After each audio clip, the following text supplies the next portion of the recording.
all know, and the one I'll mention most here, the most water and rot resistant would be cedar. You know, that's the most common wood that is not impervious to bugs, but that bugs don't like to eat.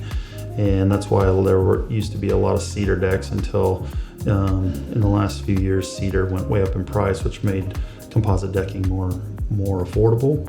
But and then, you know, just as bug resistant type thing. But as far as a natural product, cedars, generally speaking, in this market here in Kansas City area, I'd say cedar by and large is your natural wood, rot, and water resistant product. Most rot resistant that you can get in this market. Not saying it's the only species out there, but it's the lion's share of almost everything in this market.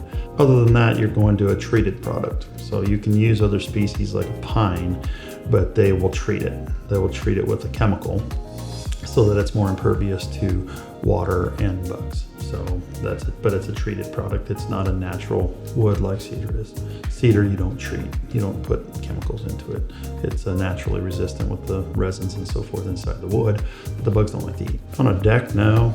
Me personally, I would stain it to whatever color I wanted. You're gonna have to stain it anyway. Maybe on a cedar deck, you feel like you don't need to stain it. I still think you need to put some sort of a water sealer or something on a cedar deck, just so that the sun's gonna dry out a natural product. The sun's gonna dry out wood over time. It doesn't matter whether it's cedar or what it is, but cedar won't maybe break down as much with water as a pine will. Again, everyone's different. Every one of our customers is different to where they want the look of cedar or the smell of cedar, or I mean, everybody's different. So I really have to default to the customer on what they truly want and then give them the options. So if they want a cedar deck because they like the look of it, it does look different. It does give somebody a look that they might want.